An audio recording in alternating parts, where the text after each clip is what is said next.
welcome back to week 2 of Cracking On with the Sun. It's been jam-packed full of drama already, and we've got so much more to come for you on this podcast this week.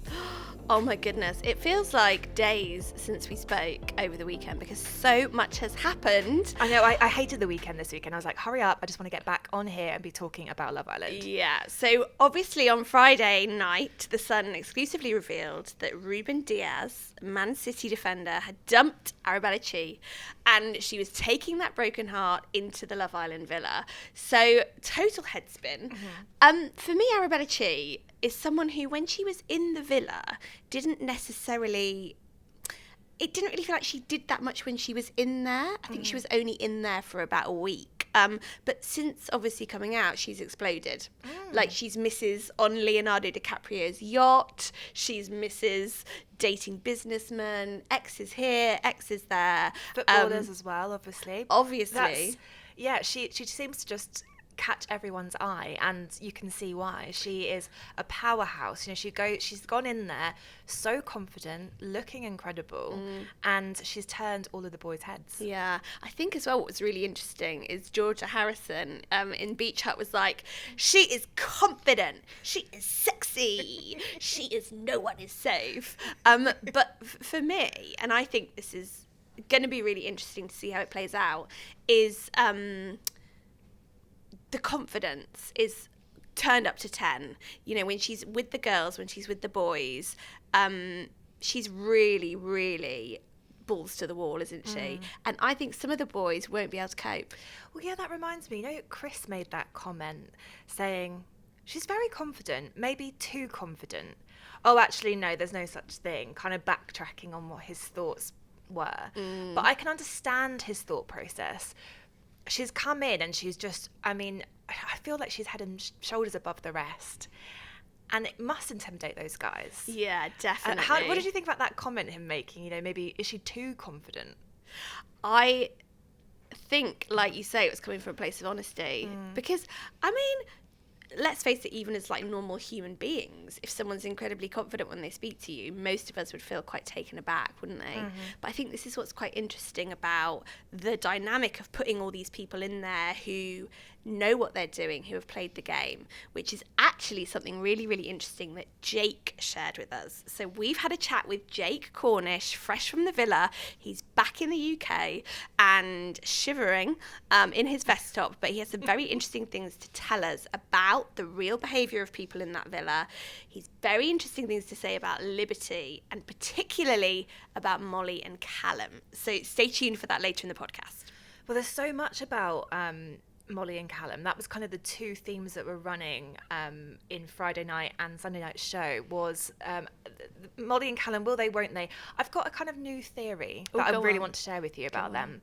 So everyone's saying that they think that it's fake and that it was, you know, orchestrated, but then we watch the episode and we see that it's genuine. There's genuine anger, there's genuine upset there, and we've seen Molly cry a lot. She stormed off last night's show. What if it was all faked? It was a game plan. They said, let's break up, let's just keep a low profile for a few months before the series, and then we'll get back together on the show. But Callum just took it that little bit too seriously, and there he is, out having fun, sleeping around potentially. Molly's seen it all on Instagram. She's now furious, so it's a genuine anger from her side. And he's gone, oh, actually, I've taken that a bit too far, haven't I? And we are getting that kind of couples therapy play out now on the show. Interesting. Like they always say, don't they? Sometimes an argument is never about the thing that you're arguing about. It's always about something else. And that's one of the vibes that I get from it. There's a lot that's being unsaid. And I think your theory could be totally right. It was a bit of a car crash, wasn't it? Listening to their conversation. And they just couldn't see each other's point of view.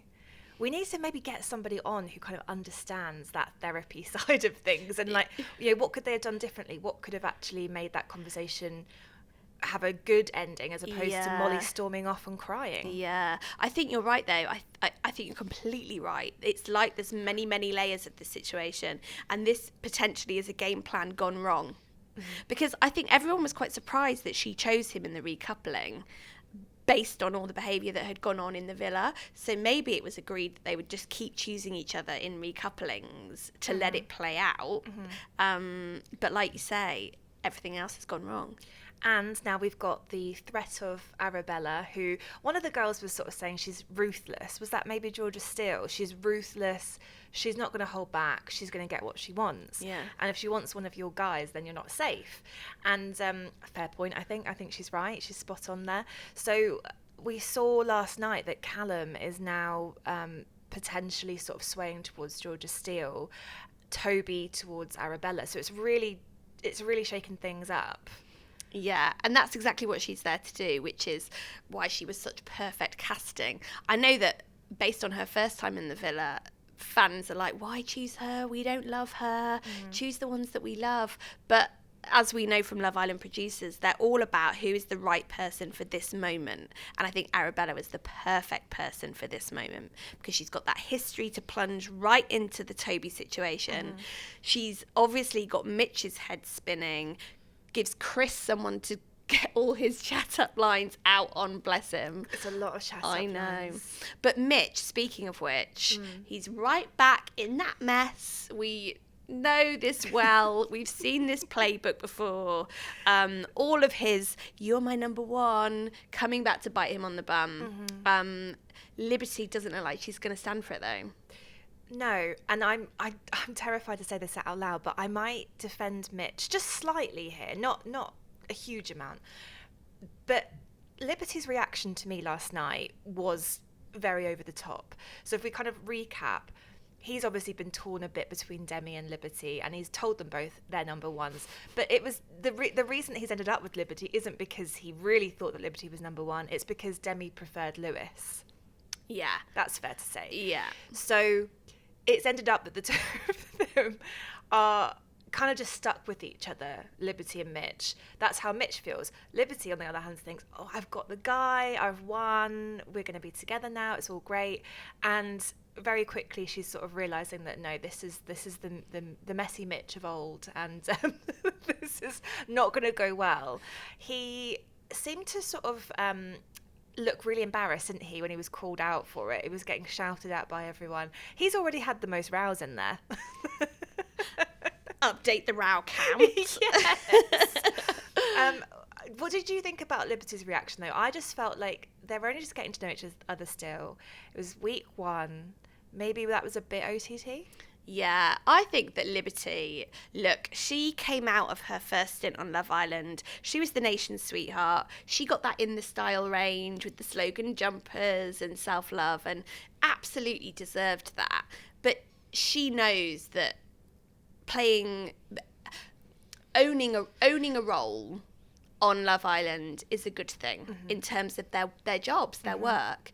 And I think she knows that this is a moment where being a strong woman undoubtedly is a good thing just in real life, never mind as a role model and that kind of thing. So I think she will do what she thinks she, rightly should do, which is call him out for his behaviour. But yeah, in real terms, they've known each other a couple of days. But as we all know, kissing in bed on Love Island is tantamount to a promise ring. If you're kissing someone in bed on Love Island, then you better fix up your behaviour because these girls take it seriously. It's like a contract. Don't be kissing me in bed unless you mean it. Yeah. And I do understand what you're saying about Liberty, and I think that's what she wants to do, is be this really strong, powerful woman. Rightly so, she is. But I also think that it's then she risk, the more that she's sort of trying to be like that, she's making herself look like a bit of a mug in the first place, because she's going for guys like Jake, like Mitch. We could see everyone was screaming at the TV, Mitch is a Jake 2.0. This is the history repeating itself. Yeah. And she's still gone down that road and still ended up on her own. And unless someone comes in and is like completely set on her, then she might struggle to stay in the villa. Yeah. So I think what Jake actually said about Liberty is incredibly interesting on this theme. He told me how he felt that as soon as Liberty saw he was in there, she knew what she was going to do. She'd obviously thought about it before. We've talked about this, you know, when you practice the conversation in the shower that you'd have, you know, I wish I'd said this. Days later, I've Yeah. nailed it. It's really good. And he feels like she came at him with a plan, and it was casting him as the villain. So I think that he's right. shall we see what Jake has got to say? Cannot wait. Take it away, Jake. Obviously, you walked in there, and the first person you pretty much see is Liberty. So, Yes. when we spoke before you went into the villa, you had an inkling that was going to happen. Yeah. How did you feel? Talk me through that moment. Well, I had an inkling, but I didn't think she was going to be on day one. Like, I just thought, I'll go in as day one. I'll be on my own because I knew I was going in. And there'll be other fakes, blah, blah, and they may bring her in as a bombshell or something. I don't know. But when I just seen her from the get-go, I was being the first go in, I was like, it kind of took you back a bit, like, oh, here we go again. Do you know what I mean? It was a bit depleting, really. Well, just like, and then when obviously the public then voted me together, it was just because I didn't know how it was going to go, and obviously when they said the public choose, I knew straight away they were going to put me and Liv together. Because listen, it could have been drama, it could have been fine, do you know what I mean? And it was fine, but there was no connection or anything. The ship sailed 2 years ago, do you know what I mean? And we both knew that anyway. So I know the public too well. I know the British public way too well. So I'm interested to hear what you felt like Liberty's vibe was with you, because watching it, there was a moment where she turned away from you and sort of pulled a bit of a grimace face. Is that the vibe you were getting? Kind of, yeah. I felt like it was, I don't know, I felt like I was kind of, I don't know, it was a weird one. It felt like it was a bit, not sour, but a bit like, oh, here he is, just kind of go at him again. When in reality, I've grown up, I've matured in 2 years. So when it was them faces in the comments of, oh, she gives me the ick and stuff, I took on the chin, was like, look, listen, that don't bother me, I've grown up. If you think like giving you the ick is what it is, I'm not going to cry about it. And I just moved on from it. Whereas, obviously, the conversation I had with her, she said, oh, I feel like you're ignoring me. And I was like, I'm not ignoring you. It was just the way she come into the conversation was just like a bit bitter. Do you know what I mean? A bit like, oh, it's at me again. When that was the first conversation we had, and I just think if you've like matured and we've got no bad blood, you'd have a conversation on how you're getting on and hope you're okay and stuff. Whereas my open conversation with her is, I hope you're well, hope everything's okay. Whereas hers was, I feel like you ignore me. So it was a weird vibe. We both knew the ship sailed anyway, so I don't really know why she came in a bit like that, to be honest with you. Did you feel a bit like she was trying to make sure she was the sweetheart again and you were the villain? Listen, it could have come across that way. I've not seen it on telly how it's come across, but I know in my heart I was gone in there as a gentleman, had a nice conversation, but opened the conversation up with respect, and she coming a little bit, obviously a bit different, which if that's how she is, that's how she is, but that's not me no more, and I've grown up and matured from that. Yeah, I suppose it's one of those where you can feel like you've got closure on a situation, but then you're confronted with the person, and maybe seeing you again made her feel a kind of way. Yeah, I mean, it probably did, but that was all. This could have been done, like I said, when we left the villa two years ago. It could have been done then, but it wasn't, and I just thought, you know, I've just grown up, but I've matured at the situation, and it is what it is. There's not a lot more I could say about it, to be honest with you. Yeah, but obviously Love Island makes you share a bed with your ex. Oh yeah, that What's was that nice. like? I didn't like that. It just felt weird. It felt awkward, and that's why I went to bed with a tracksuit on, because I just didn't. My left arm was dead for 2-3 nights because I slept on my left side the whole time, so I didn't want to turn over anything because it just felt awkward, and just I've never shared a bed with my ex, so it was just a weird thing, and that's why I just kind of took responsibility and didn't want to give off any signs or anything of just, you know what I mean? You know what it's like when you might touch an arm or leg or whatever, and that was it. I just didn't want anything. So, yeah. So then you decided that you were going to leave. Talk me through that process. Was there a moment where it clicked for you? Yeah, I think what it was, it was when it was kind of, when we had the challenge, the champagne shot challenge, when just little things like you're kind of getting picked on a bit, when it was like when Kaz said, oh, who's the most two-faced, and it was, she picked me, and I was like, I'm not two-faced, but it was just an easy cop-out to say like, oh, you're Liv, and it was, oh, because you're Liv's ex, do you know what I mean? And I was like, you can't, like, you're in there to play a game, have fun. Like I said, when I got a shot, and I said, "Oh, who do you think's the most? Who do you think's in there for the followers and not lovers?" And I said, "Mitch, messy Mitch." I wasn't gonna be a cop out, and I could have gone, "Oh, Lib, because she's my ex." Do you know what I mean? So you're in there, you've got to have fun and enjoy it. Whereas it was just at that point, I was like, you know what? I can't be bothered with this. I can't be bothered to be picked on and just kind of just like, oh, because you live ex, because you live ex. I don't know the situation. I don't know and like some of the girls didn't step forward with me. So when I spoke to them, they said, the reason why we didn't is because obviously we didn't realise you were Liv's ex. Like we didn't know the situation with you and Liv. So it kind of just constantly, it was all about Liv, and I was like, listen, how am I going to get out of this situation? And I was just, I wasn't there for that. I wasn't there to be Liv's ex. I was there to have fun and move on. But obviously, unfortunately, I was stereotyped as Liv's ex till I am. But I thought that moved on, and it kind of held you back a bit. And I thought, you know what? I don't feel right here. I just don't feel in the right place and the right state of mind to be forcing things when it's not there. And I just had to leave, to be honest. You take it upon myself and just leave, really, and just because I'm a bit stressed out come the end. Oh, that is juicy stuff from Jake. I feel like he's really kind of opened up to us, because the fact that he had been over there and he just wanted to sort of maybe be in the background a little bit. He didn't want all this fuss and attention and rehashing the past, and he just wanted everyone to move on.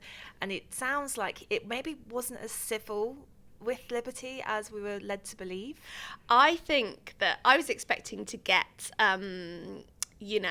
media trained Jake, who would be quite careful about what he said about Liberty. But I think that he just sort of thought, I'm not doing this again.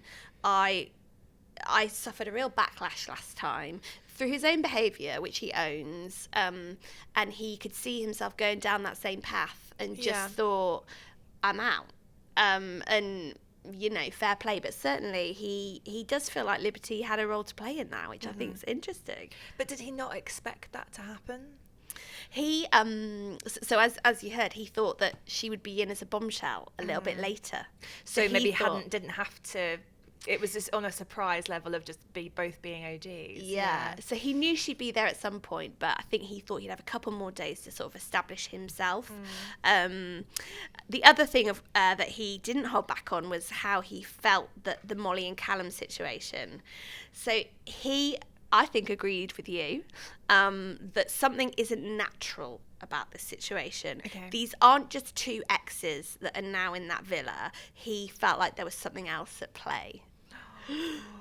Nice. Okay. So let's talk about some of the other islanders. Yes. The one that we're all talking about is Molly and Callum. Oh, Fake. do you know what? Like, they're both lovely people, yeah. But when I was in there, and it could have been early days, I don't know. When I was in there, I just feel like Callum. I feel like Callum wants Molly more than Molly wants Callum, and it's a bit of a sticky one, really, because obviously you only see what's on TV, and obviously I've been there and lived it, and it just seemed to be I don't know, they never spoke when I was in there, and I don't know really the situation. I just feel for Callum, really. I do feel for Callum, because seeing him, he seems just a little bit lost, and I just want to give him a cuddle. Like, I just want to give him one man on man and say, look, listen, bruv, you got me. I'll stick with you. I know you've got things with Molly, but I know girls stick with girls, and girls always on girls' sides. And the thing, like with Callum, it just seems a bit, I don't know, just seems a little bit lost. Like when he's having a conversation, he just sat there, and it's just like he walks in on a conversation, and he's just like, what's happening then? Like, I don't know. I just want maybe a boy just to grab and say, look, bruv, I've got you. Do you know what I mean? Just having that kind of shoulder to not cry on, but shoulder to be like, you know what I mean? And that's the thing, when I was in there, it was me, Callum and Anton was always having conversations, the three of us just going off in the villa having conversations. And it wasn't just about love and about this and that and the Molly situation. It was about normal things, like, what'd you get up to? Just making your own, do you know what I mean? And it's just, there's something not clicking with me with that. There's just something not clicking. Like, I watched last night's episode, and he pulls Molly for a chat all the time. And then she keeps going on about she doesn't pull him for a chat. So I don't really know what we're missing here, but so obviously fan theory is that they broke up to then get back together on Love Island All Stars. I mean, if that was me, there's no way in hell I would bring my ex on Love Island All Stars to make up on TV. No way. I mean, he's got some balls to do that if that's what their plan is. They've got some balls to do that, but you the way say Molly... that it's not. It doesn't seem to be clicking right, which feels like maybe it is a plan, sort of a script that they're sticking to. I mean, I've only met them once outside the villa, so I didn't know him before the villa. I spoke to Callum on Instagram, we just chat now and again, so I know who he is, and he's into business, he's a normal lad, whereas I don't know Molly, and I can't word Molly of who she is and what, but there's just something not clicking with this relationship on telly. I don't know what it is, because I think if you've not seen your ex for 6 months or whatever it is, and then you've seen him straight on Love Island, if it was me and you still got love for him, you'd do anything to get him back. I wouldn't want to see my ex kiss another boy in front of me. I wouldn't want to see her getting massaged by another boy in front of me. I just think I don't know, it ain't right. It ain't right. But then, is Callum a chilled person and let it hold? I don't know. Like, if that was me, I'd be straight up, stood up, right, no way, we're not having this. Do you know what I mean? Like, yeah. So there's just something not clicking, and I mean, something might unravel on the screen next few days. I don't know, but I want Callum to move on. I want Callum to move on and explore things with other girls, because he's been out for a week and he's not, and it just shows that Molly's cracked on with Chris. He's now kind of had a conversation with Toby, had a conversation with Josh. He needs to spread his wings and do the same thing. Yeah, maybe, but it sounds from what you're saying potentially like you don't feel that their reactions are natural, I guess. Yeah, I don't know. I think Callum's reactions is natural. Like, he wants to give it a go, but he's not forcing the conversation. Then it's hard, isn't it? Like, what conversations do you have after 4 years of living together? Like, you know each other, like, you know them. So with Molly, I don't know what she's up to. I don't know. I'm still trying to work it out. I don't know. Interesting stuff. Is there anyone else in there that you're like, this is a bit strange? I'm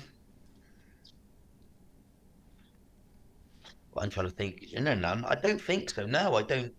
I think they're all playing the field and having a score, which you need to be. When you're in there, you got to play the field, because if you put all your eggs in one basket, you're just shooting yourself in the foot. Like, look at Toby and Georgia from day one. They was together from day one, and they had conversations from day one. Blah blah blah. And now they're kind of separating.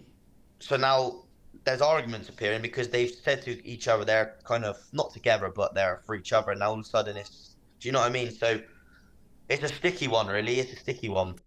What do you think about that? I love all of this gossip that we are getting firsthand from him, because he knows, he's in there, he understands it all, he can play the game himself, so it's just really interesting to hear his side. Yeah, definitely. I think the other thing which everybody is loving is obviously how just all these exes coming in. Oh, that's the best part of All Stars, and all of the tension that comes with that we're sort of still trying to figure out. Because last night, for a prime example, between Toby and Arabella, so having had a thing, and they're both telling slightly different versions of what that fling was. He's like, do they not realise that it's being filmed and we're all going to watch both of those things being said? Yeah, should have conferred notes first, I think they should have done that. And a lot of people have been worrying, Chloe Burrows fans, so Toby's ex, Chloe Burrows, lots of people have been worrying that he cheated on her, because the timings of when Arabella was talking about their fling seemed to overlap slightly. So everyone's doing the detective work online and sort of saying, right, okay, this date, they was with this person then. Yeah, definitely. And I'm desperate to sort of see how that all plays out. Well, I don't know whether you saw an unseen bits. Ian Sterling was stirling the pot. Stirling the pot. And he kept mentioning the Rise of the Transformers influencer screening. Now, again, detectives, get on that. Is this a real clue? Is this just Ian being funny? Nobody knows. Is Ian there, front row seat? What was going on? And Toby and Arabella. I don't know, though. I think they're a bit of an odd match. He just seems so much more immature than her. But we've actually got something really exciting coming up on the podcast later this week, because I spoke to one of Toby's exes, Abigail Rawlings. Remember her? Oh, she was gorgeous. I know. Her best friends, Kaz and Liberty, are in the villa at the moment. She's been watching them from her sofa. So she kind of talks to me about whether she was ever going to go in, if she was a bit tempted to, how she feels being on the other side of it. And she does confess that she thought Toby had changed, and we showed her a moment that proved that he hadn't, and her reaction is brilliant. Oh, I can't wait for that. How exciting. So, other bits over the weekend. Tell me some of your favourites. I love the things that you spot. Oh, I love it. I think Anton, for me, is just... He's just comedy gold, and I don't think that he means to be. He's one of those people who... He kind of just makes you laugh, and he's just being Anton. And it's all of these changing faces throughout the episode where... There'll be in a conversation, it's quite a serious conversation, and he'll just suddenly turn and just be making a really funny face.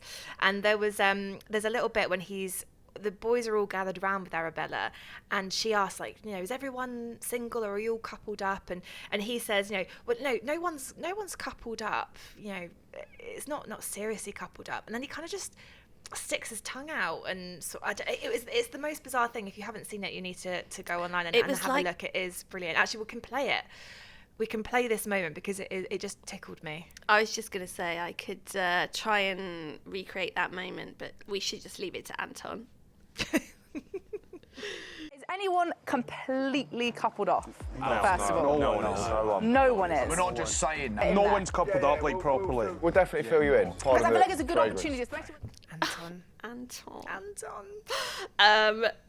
Over to my favourite. Yeah. I feel like this is swiftly becoming the Chris Taylor fan club. The chat up lines, further epic daytime riz, as he likes to call it. Yeah. Here's my favourites. The cricket chat. So with Molly up on the terrace. Bless Molly, it's just not her cup of tea. No. But this whole elaborate crickets, you can count them, count the chirps, and then work out the temperature.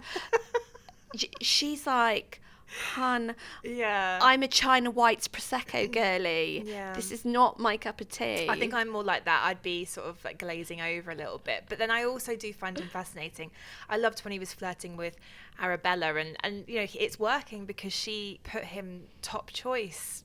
Right now, I mean, it could change in 2 minutes, but at the moment he's front runner. And he was chatting to her. He said, I'll sit, and kind of looking into her eyes. But then he just turned around and starts like chatting away, making a joke. It's just joke. Yeah. And I think some people find it quite annoying, who I've seen maybe on Twitter sort of saying about they're not in the Chris fan club that we are, but we find it very, very amusing. I think this is the thing which Love Island needs more of, is people who are just very much in their own little lane. Like, we don't want got a personality. We don't want everyone to be exactly the same. Like, that's one of the things that Love Island has been critiqued for, like over the recent years particularly, is everyone being the same, all the chat being the same. Can I pull you for a chat? Where's your head at? And Chris is never going to give you where's your head at. He's going to give you your lips would look nice around a sandwich. How does he come up with all of these? It's so brilliant. What kind of sandwich? Is he talking about a baguette, a Subway, a little cucumber and salmon? He's right though. You'd never run out of conversation with him. No. If a plane crash lands on, it's like a castaway moment. You're on that island with him. You just never run out of anything to talk about. He's got it all. I know. Well, speaking of not having anything to run out of things to say, tonight we're going to get a lot more juice. Okay. Another X is going in. So, I'm struggling as what to say without giving the game away, but I think it's going to be... Who would be a really good... No, maybe let's not name the person, but who in the villa would be a really good person to sort of focus on? Because we are sort of... it ends up being on the same... The attention is on Callum and Molly. Yeah. Who's in the background that perhaps we want to hear more from? And well, so if you're a Love Island producer, right, put your Love Island producer hat on. I don't suit hats, but I'll go for it for you. You're on Twitter and you're like, right, everyone's kicking off about Callum and Molly. Oh, everyone's really mad at messy Mitch. Mm-hmm. Do you throw fuel on that fire to keep that juice going? Or do you think, who's not doing much, let's give some juice to them? Ooh. I think, the ones that are sort of just lacking that little spark at the moment, and there just needs to be, they're maybe just coasting. We just need to throw a bomb for me in there. I would just love to see more of Hannah Elizabeth. I know. So and I hope- her outfits. I'm obsessed with her. Yeah. And I mean, obviously, we all know that John Clark from Towie is, would want to come in. So we'll see how that goes. I would love them to be together and Can you imagine? reunite. Obviously, they got engaged in series 1, so. But as we've said, snogging in bed is the new getting engaged. So. Yeah, what would he have to do to be kind of get his title back of like the most dramatic Committed. moment? Committed. Most committed They islander ever. conceive in the villa. I don't know. Maybe that.